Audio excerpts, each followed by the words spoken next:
आज का टॉपिक है कलन विधि द्वारा गतिकी समीकरणों का निगमन। यानी समाकलन। यहाँ पे हम समाकलन की सहायता से गतिकी समीकरणों का निगमन करते हैं।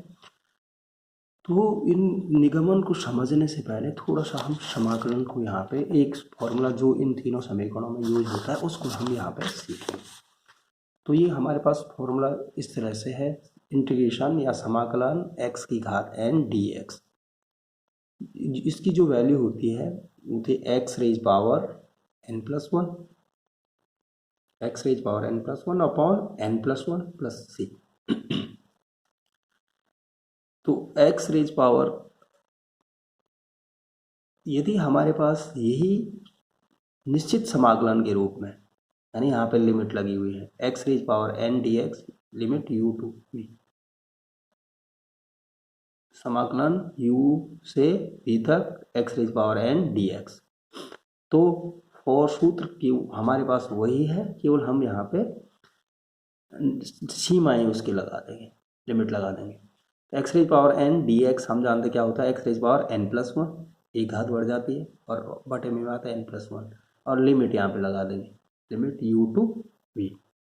लिमिट का मतलब है कि पहले हम जब जो वेरिएबल x है उसकी जगह v लिखेंगे अपर लिमिट, माइनस साइन लगाएंगे, फिर u लिखेंगे। यहाँ पे पहले अपर लिमिट लगाई, इस तरह से लिमिट लगाए रहे। एक्स रेज एक्स की जगह क्या लिखना है, v, क्या हो जाएगा v raise power n plus one बटे n प्लस वन, ये लिख प्लस सी भी होगा, लेकिन सी फिर ये लोअर लिमिट लगाएंगे, यहाँ भी आएगा तो सी से सी कैंसिल हो जाएगा, इसलिए सी लिखने की आवश्यकता नहीं होती। तो फिर लोअर लिमिट लगाएंगे यानी एक्स की जगह लिखेंगे u, तो ये हो जाएगा u raise power n plus one बटे n प्लस वन। तो ये हमारे पास इसकी वैल्यू आ जाएगी। केवल हमारे पास यदि है इंटीग्रेशन dx, इसमें हम समझ सकते हैं कि यहाँ पे वन है तो वन को हम लिख सकते हैं एक्स रेज पावर जीरो, यानी ये भी इसी रूप का होगा, x raise power zero d x. तो जीरो पावर है तो एक पावर बढ़ जाएगी, तो x raise power one upon one, zero plus one, zero plus one, यानी एक्स रेज पावर वन बटे one C. X raise power one बटे वन का मतलब एक्स, एक्स प्लस सी, इसकी वैल्यू आ जाएगी। ठीक है। निश्चित समाकलन यदि होगा, निश्चित समाकलन कुछ लिमिट लगी हुई होगी तो सी नहीं आएगा, तो वो लिमिट इस माने इस तरह से zero to x D x. हमें पता है इसका इंटीग्रेशन क्या आना है, एक्स आना है, सी तो कांस्टेंट कर जाना है, तो केवल ये वाले इस पे फोकस करना है। तो डी एक्स एक्स आता है और लिमिट क्या लगी हुई है, लिमिट लगा लेंगे जीरो टू एक्स, यानी एक बार हमने एक्स की जगह क्या लिखना है, अपर लिमिट लिखने है जो भी यहाँ पे लिखा हुआ है, ठीक है। तो लिखेंगे एक्स की जगह तो वो एक्स आ जाएगा, फिर बीच में माइनस साइन आ जाएगा, और फिर एक्स की जगह ये लोअर लिमिट आ जाएगी यानी जीरो। तो एक्स माइनस जीरो यानी इसकी वैल्यू क्या आ गई, एक्स आ गई। सपोज यहाँ पे वन होता, यहाँ पे टू होता, तो यहाँ लिखना था टू, लिखना था टू, फिर बीच में माइनस और फिर ये limit one, two minus one यानी वन, तब इसकी वैल्यू वन आ जाती। तो इस तरह से है, चाहे यहाँ पे इंटीग्रेशन कोई भी, अब हम डायरेक्ट भी याद रख सकते हैं इसको कि कहीं पे भी आएगा इंटीग्रेशन, माना ये D T, integration D T और कुछ लिमिट यहाँ पे लगी हुई है जीरो टू टी। हमें पता है इंटीग्रेशन डी टी, अब डायरेक्ट जैसे इंटीग्रेशन डी एक्स क्या आया, एक्स आया, तो इंटीग्रेशन डी टी क्या आएगा, टी आएगा, और लिमिट यहाँ पे हम लगा देंगे जीरो टू टी। एक बार टी की जगह टी लिखेंगे, टी जो माइनस, फिर टी की जगह zero,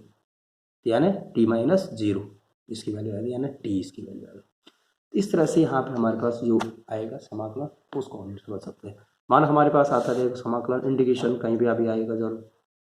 we D V, V D V, V D, जैसे X D X, V D V, T D T. तो ये X raise power N N वाला फॉर्मूला यहीं पे लगना है, यहाँ पे वी की पावर क्या हो गई, वन, वन हो गई, पावर एक बढ़ जाती है तो वी की पावर क्या हो जाएगी, डायरेक्ट लिख रहा हूँ वन प्लस वन यानी two upon two, x raise power n plus one upon n plus one, one power थी तो टू पावर हो जाएगी, वी स्क्वायर बाय टू, इसकी वैल्यू आ जाएगी, प्लस सम कांस्टेंट सी। लेकिन यदि निश्चित समाकलन है, माना u to v, u to v, तो ये लिख लेंगे, तो कांस्टेंट लिखने की आवश्यकता नहीं है, लिमिट लगा लेंगे यहाँ पे यू टू वी, यानी पहले वी की जगह वी लिखना है, तो ये वी स्क्वायर बाई टू आ जाएगा, फिर माइनस v की जगह u लिखना है तो u²/2, इस तरह से हमारे पास आ जाएगा। पहले v²/2 बीच में माइनस साइन, v की जगह लिखेंगे u, तो u लिखेंगे तो ये u²/2 हो जाएगा, तो u²/2 इस तरह से हमारे पास आ जाएगा। तो यहाँ पे हम देखते हैं, देखो प्रथम समीकरण, माना प्रारंभ में वो उसका वेग u है, t समय बाद v हो जाता है, और किसी टाइम सूक्ष्म समय अंतराल dt में वेग में परिवर्तन dv होता है। तो त्वरण हम जानते हैं a बराबर क्या होता है, dv/dt, हम पहले पढ़ चुके हैं, a बराबर dv/dt, यानी वेग में परिवर्तन बटे समय अंतराल dv/dt। तात्क्षणिक त्वरण में हम पढ़ा था a बराबर dv/dt, dt की तरफ पक्षांतर करें तो a dt बराबर dv हो जाएगा, dt तरफ पक्षांतर कर दे, या इसको dv आगे लिख सकते हैं, a dt पीछे लिख सकते हैं, तो dv बराबर a dt। अब इसका हम निश्चित सीमाओं के अंतर समाकलन करें, क्योंकि शुरू में वेग u था, बाद में वेग v हो गया, तो वेग में परिवर्तन हुआ u से v dv,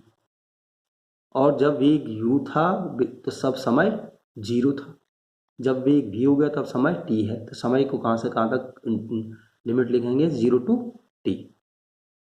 0 to t a dt, इस तरह से हमने लिमिट यहाँ पे लगा दी, u to v dv 0 to t a dt। अब क्योंकि त्वरण a त्वरण है, त्वरण यहाँ पे नियत त्वरण, जो भी हम ये समीकरण बना रहे हैं एक कांस्टेंट त्वरण के लिए बना रहे हैं, यहाँ त्वरण वेरिएबल नहीं है, त्वरण बढ़ता घटता नहीं है, कांस्टेंट है, इसलिए जो भी कांस्टेंट टर्म होता है उसको हम समाकलन, वो चर नहीं होता, अचर होता है, अचर को हम समाकलन से बाहर लिख देते हैं, यहाँ पे समाकलन से बाहर हमने इसको लिख दिया, ये u to v dv, ये तो ऐसे लिखा फिलहाल, और ये a हमने समाकलन से बाहर कर दिया a, तो 0 to t dt। यहाँ पे ठीक वही फॉर्मूला हमारे पास आ गए, देखो dx वाला u to v dv, तो इसका हम यदि हमें डायरेक्ट याद था, अभी अभी हमने किया था डायरेक्ट, यदि हमें याद हो तो हमें पता है dv क्या आता है, v आता है, नहीं याद है तो हम लिख सकते हैं यहाँ पे कुछ नहीं है, तो इसका मतलब यहाँ पे v⁻0 हम समझ सकते हैं, समझ सकते हैं यहाँ पे क्या है, इंटीग्रेशन dv, अभी बताया था इंटीग्रेशन dv को क्या समझ सकते हैं, v⁻0 dv, तो v⁻0 फॉर्मूला हमारे पास ये है,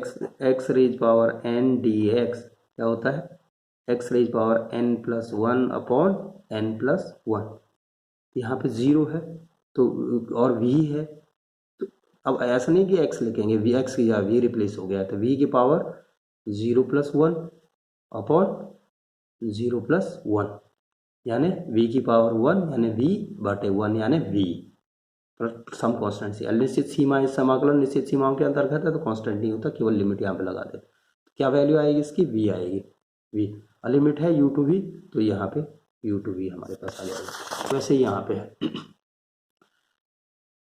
limit u to v dv, तो dv का इंटीग्रेशन क्या आ गया, v आ गया, लिमिट लग गई u to v, ये तो कांस्टेंट है, ये बाहर आ गया, dt, इसी तरह dt का इंटीग्रेशन क्या आ गया, t आ गया, लिमिट लग गई 0 to t, जो लिमिट यहाँ पे 0 to t।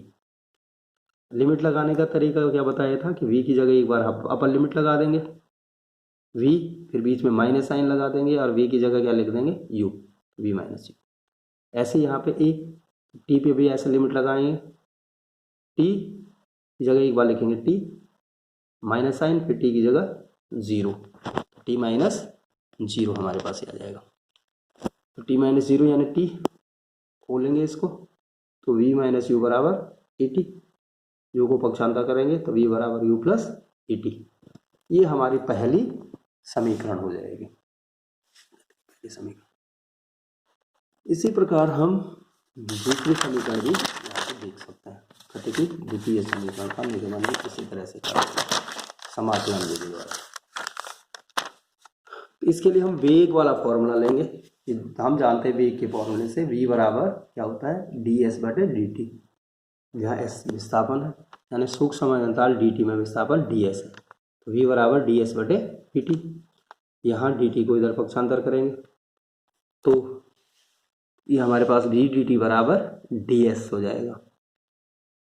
या इसको ऐसे लिख सकते हैं, ds को हमने आगे लिख लिया, ds बराबर v dt, ये ds बराबर v dt। अब गति की प्रथम समीकरण से v की वैल्यू यहाँ पे लिख लेंगे, हम जानते हैं v बराबर क्या होता है, u प्लस at, यहाँ पे हमने लिख लिया u प्लस at। अब यहाँ पे हम फिर इसको हम अंदर खोलेंगे डी टी अंदर, तो ये डी एस इसको ऐसे रहने दिया, इसको यहाँ पे अंदर खोल दिया, तो D T U D T plus A T D T ये हमारे पास हो जाएगा, U D T plus A T D T, D T दोनों में इंटू कर दिया हमने, यहाँ पे इसके साथ भी आ गया और इसके साथ भी आ गया। अब निश्चित सीमाओं के अंदर हम समाकलन करेंगे। देखो टाइम कहाँ से कहाँ बदलता है, तो उस स्थिति में विस्थापन कहाँ से कहाँ बदलता है, तो हम यहाँ पे देख रहे हैं। देखो टाइम जब शुरू में टाइम 0 होता है, विस्थापन उस समय 0 होता है उसका, उस चलना शुरू करती है, और जब समय t होता है तब विस्थापन उस समय कितना हो जाता है, उसका s हो जाता है। प्रारंभ में जब चलना शुरू कर रही होगी तो उस समय कोई विस्थापन नहीं होगा, विस्थापन उस समय 0 होगा, और t समय बाद विस्थापन क्या होगा, s होगा, इसलिए लिमिट यहाँ पे लग गई 0 to s, समाकलन की लिमिट। और समय कहाँ से कहाँ तक बदलता है, 0 to t, 0 to t, इस तरह से हम देख सकते हैं। अब यहाँ पे केवल और केवल यदि इतना हमने प्राप्त कर दिया तो अब हमारा काम केवल क्या रह गया, इंटीग्रेशन करना रह गया। तो इंटीग्रेशन डी एस अब हम डायरेक्टली भी देख सकते हैं, कहीं पे भी ऐसा आता है integration D x, integration D T, integration d S, उसकी वैल्यू केवल कितनी आती है, एस। डी एस है तो एस आएगी, डी टी है तो टी आएगी, डी वी है तो वी आएगी, और लिमिट केवल उस पर लगा लेंगे, लिमिट जैसे 0 to s। ऐसे यहाँ u शुरू प्रारंभिक वेग है, तो प्रारंभिक वेग क्या होगा, वो उसका एक निश्चित होगा, कांस्टेंट होगा, तो उसको हम बाहर रख लेंगे, u इंटीग्रेशन से बाहर आ जाएगा। यहाँ पे integration D T, integration D T फिर से आया तो हमें पता है इंटीग्रेशन डी टी क्या आएगा, टी आएगा, और लिमिट लग जाएंगे 0 to t। ऐसे ए इंटीग्रेशन, यहाँ पे ए कांस्टेंट है, अचर त्वरण है, तो ये बाहर आ जाएगा, 0 to t t D T. तो यहाँ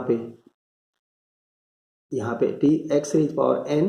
डी एक्स वाला फॉर्मूला लग जाएगा। टी रेज पावर कितनी है, 1, तो एन की जगह 1 आ जाएगा, तो 1 + 1 यानी एक्स टी रेज पावर कितनी आ जाएगी, 2, और बटे में भी 2। फॉर्मूला यदि आपको ध्यान होगा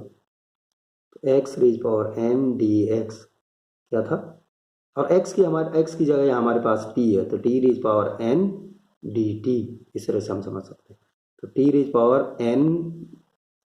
क्या हो जाए, टी रेज पावर n+1 बटे n+1 होता है, तो यहाँ पे हमारे पास कितना है, टी रेज पावर 1 है,